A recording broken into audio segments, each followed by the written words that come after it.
Welcome guys to my channel. आज हम आपसे बात करेंगे डीडीए स्टेनोग्राफर जो वैकेंसीज निकली थी आपकी 2020 में, उसकी कट ऑफ कितनी जा सकती है, आपका रिजल्ट कब तक आ जाएगा, क्योंकि रिजल्ट इसका बहुत ही जल्दी आने वाला है।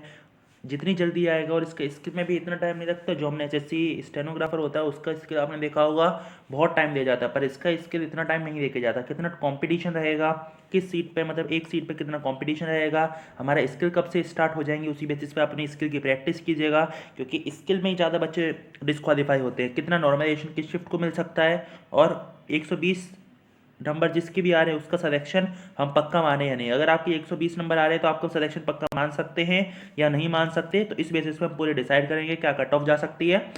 पूरा एनालिसिस करेंगे, उसी के बेसिस पे हम आपको कट ऑफ बताएंगे।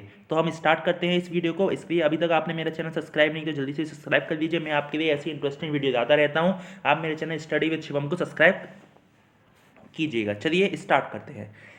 डीडीए की वैकेंसीज को टाइम हो गया था, लॉकडाउन की वजह से एग्जाम नहीं हुआ था। अब इसकी वैकेंसीज, डीडीए में वैकेंसी कितनी थी स्टेनोग्राफर की, 100 वैकेंसीज थी। मतलब आप समझ सकते हैं 100 वैकेंसी हैं, तो स्किल के लिए 10 टाइम्स बच्चे बुलाए जाते हैं, तो अप्रॉक्स 1000 बच्चों को यहाँ स्किल के लिए बुलाया जाएगा। एप्लीकेंट की बात करें कि कितने लोगों ने इसके लिए अप्लाई किया था, तो अप्लाई ज़्यादा नहीं हुआ था, अप्लाई सिर्फ 30,000 बच्चों ने किया था। अब बोलेंगे 30,000 मतलब वन सीट पे अप्रॉक्स 30 स्टूडेंट फाइट करेंगे, पर इतना कंपटीशन नहीं है जितना आप सोच रहे हैं। डीडीए का एग्ज़ाम था, दिल्ली में एग्ज़ाम हुआ था, क्योंकि जब इसे दिल्ली में एग्ज़ाम होगा तो बहुत कम बच्चे इसका एग्ज़ाम देने गए थे। इसकी वजह से बच्चे बहुत कम एग्जाम देने गए थे, दिल्ली में एग्जाम था, तो इसकी अटेंडेंस कम रही। मैं आपको अटेंडेंस बता देता हूँ। इसका जो एग्जाम था उसकी अटेंडेंस अप्रोक्स 11,000 के अप्रोक्स रही है। 11,000 टू 11,500 के अप्रोक्स इसकी अटेंडेंस रही है। एग्जाम इसका आपका 13 दिसंबर को हुआ था, और रिजल्ट आपका, अब मैं इसी बेसिस पे आपको रिजल्ट बता देता हूँ। रिजल्ट इसका कब तक आ सकता है। रिजल्ट आपका अप्रोक्स फेब के लास्ट में, मतलब अब से आपको 2 महीने बाद रिजल्ट देखने को मिल जाएगा। फेब के लास्ट में इसका रिजल्ट आपको देखने को पक्का मिल जाएगा। जब आपका रिजल्ट फेब में आएगा, मान लीजिए आपका रिजल्ट आ रहा है फेब में, और मान के लीजिए यहीं आएगा 20 to 28 फेब तक आपका रिजल्ट आ जाएगा, मतलब फेब लास्ट तक रिजल्ट आपका फेब में आएगा। स्किल में आपकी ज़्यादा प्रिपरेशन का टाइम नहीं मिलेगा। स्किल आपका अप्रॉक्स अप्रैल अप्रैल मंथ में आपका स्किल हो जाएगा। तो समझ सकते हैं स्टेनोग्राफर जैसा काम नहीं है कि आपका बहुत सारे मंथ तक स्किल ही नहीं हो रहा है। स्किल आपका जल्दी हो जाएगा, अप्रैल तक आपका स्किल गारंटेड हो जाएगा। तो आप अपने लिए प्रिपरेशन रखिए। हमें कट ऑफ की एनालिसिस करेंगे, उससे पहले हम बात करेंगे प्रीवियस ईयर में कितनी भी कट ऑफ गई, उसी बेसिस पे करेंगे। इसकी वैकेंसीज आपकी 2017 में निकली थी, आप सबको पता होगा, और नहीं पता तो अब आप जान लीजिए अगर नए हैं वीडियो पे। 2017 में वैकेंसीज बहुत कम थी, मान नहीं सकते, मतलब ओनली 17 कैंडिडेट्स को बुलाया गया था इसके लिए, स्किल्स के लिए। तो उस बेसिस पे आप सोच रहे हैं कट ऑफ इसकी बहुत ज़्यादा जाएगी, पर उस टाइम कट ऑफ ज़्यादा नहीं थी। क्यों कट ऑफ ज़्यादा नहीं थी? क्योंकि इतना डीडीए के बारे में किसी को पता नहीं था, और स्टेनोग्राफर के बारे में भी किसी ने पता था। इतना कंपटीशन भी नहीं था, इतना कंपटीशन भी नहीं था उस टाइम कि लोग स्टेनोग्राफर की इतनी प्रिपरेशन हो रहे हैं। पर अब स्टेनोग्राफर का धीरे धीरे बहुत क्रेज आ गया, और आगे जाके तो और ज़्यादा कंपटीशन होगा। तो मैं उस टाइम आपको वैकेंसीज बताऊं, तो उस टाइम आपकी यूआर की वैकेंसीज, मतलब 17 कैंडिडेट को बुलाया गया था। उस टाइम आपकी यूआर की कट ऑफ 105 थी, ओबीसी की 94 के अप्रॉक्स थी, एससी 105, और एसटी की तो कोई वैकेंसीज नहीं थी, तो एसटी की कोई कट ऑफ ही नहीं गई थी। नो, कोई कट ऑफ नहीं गई थी। पर आगे फिर इसकी वैकेंसीज आगे हमारी यहाँ 2019 में वैकेंसीज इंक्रीज हो गई। कितनी वैकेंसीज हुई? 20 वैकेंसीज हो गई।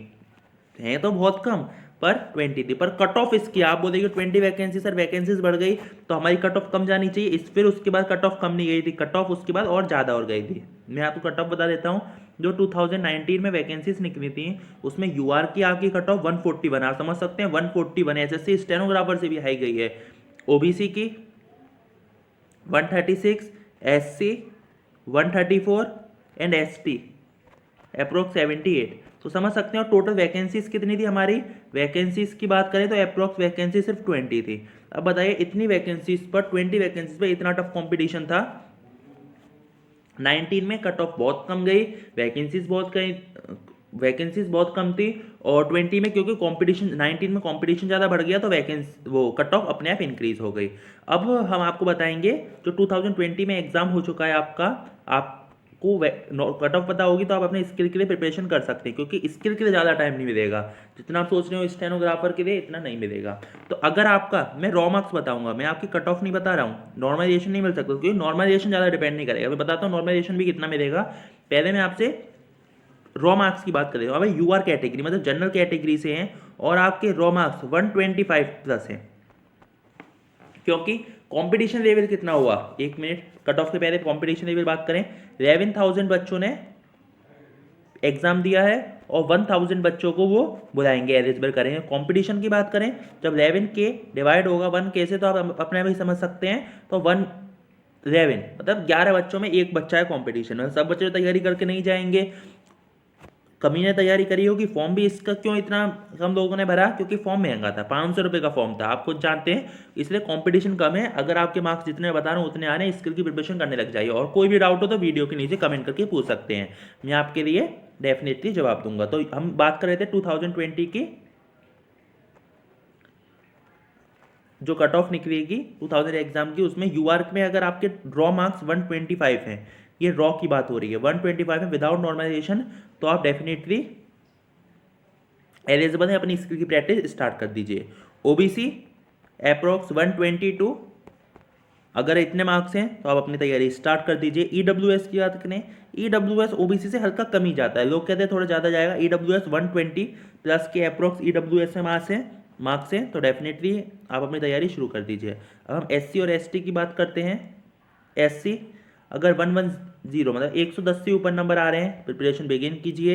एंड एसटी 108, ये आपको मैंने हर कैटेगरी कट ऑफ बता चुका हूँ। इसमें ये विदाउट नॉर्मलाइजेशन कट ऑफ है, आपके इतने तो आ ही रहे होंगे। जब आप डीडे का फॉर्म भर रहे हैं तो आपने स्टेनोग्राफर की प्रैक्टिस करी होगी।